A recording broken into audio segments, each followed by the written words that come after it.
నిర్మల్ జిల్లా బైన్స పట్టణంలోని ఎంఆర్ఓ కార్యాలయం వద్ద రజక సంఘం ఆధ్వర్యంలో చాకలి ఐలమ్మ 129వ జయంతి సందర్భంగా ఆమె చిత్రపటానికి పూలమాలలు వేసి నివాళులు అర్పించిన నాయకులు. వారు మాట్లాడుతూ తెలంగాణ గడ్డపై భూమి కోసం, భుక్తి కోసం, వెట్టి చాకిరి విముక్తి కోసం ఆమె చేసిన తెగువ మరవలేమని అన్నారు.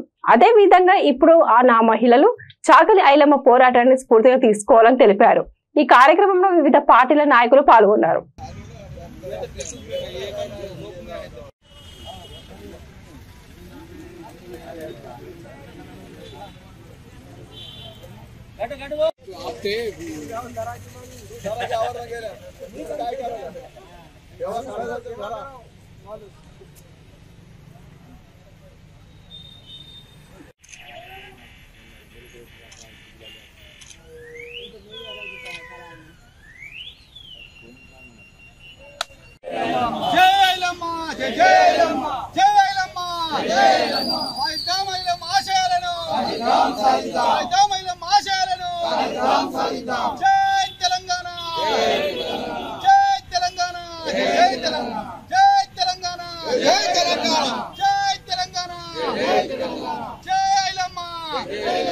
ఘన నివాళులు అర్పిస్తూ ఈరోజు మరి చూస్తూ ఉంటే యావత్ తెలంగాణలో మరి ఆనాడు నిజాం రజాకార్ల అరాచకత్వం, దొరల పాలన, దొరల నియంత్రితం ఇవన్నింటిని గమనించి పోరాడినటువంటి వీరనారి మన చాకలి ఐలమ్మ తల్లి.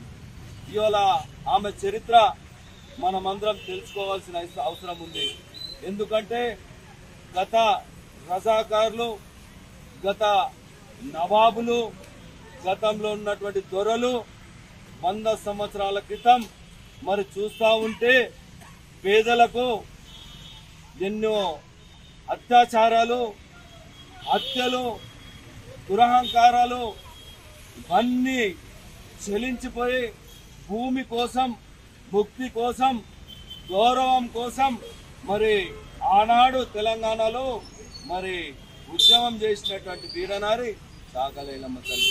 ఇవాళ చాకలి ఐలమ్మ తల్లి ఇవాళ మన తెలంగాణ రాష్ట్రం ఏర్పడిందంటే ఆనాడు తెలంగాణలో మరి పేద ప్రజలకు చెలించిపోయి పేదల ప్రజలకు చైతన్యపరిచినటువంటి మహనీయురాలు చాకలి ఐలమ్మ తల్లి. ఈ విధంగా చెప్తా పోతే చాకలి ఐలమ్మ చరిత్ర ఇవాళ సమయం సరిపోదు. ఆమె చివరి కోరిక పేదల పక్షాన నిలబడడం, ఏదైతే దొరల పాలన అంతం చేయడమే ఆమె ఆకాంక్ష. ఇవాళ చివరి శ్వాస వరకు పేదల కోసం, భూమి కోసం, భుక్తి కోసం పోరాడినటువంటి మహానీయురాలు చాకలి ఐలమ్మ తల్లి. ఈ విధంగా మేము ప్రభుత్వాన్ని కూడా ఒక డిమాండ్ చేస్తా ఉన్నాం. మీరు ఒకటి ఏదైతే యూనివర్సిటీకి ఆమె పేరు పెట్టడం శుభ పరిణామం, మేము కూడా సహకరిస్తాం. కానీ చాకలి సమాజంలో ఉన్నటువంటి పేద బడుగు ఏదైతే మహిళలను కానీ ప్రత్యేకంగా రిజర్వేషన్లు కల్పించి ప్రభుత్వము వీరందరినీ ఆదుకోవాలని ఈ సందర్భంగా డిమాండ్ చేస్తా ఉన్నాం. ఇవాళ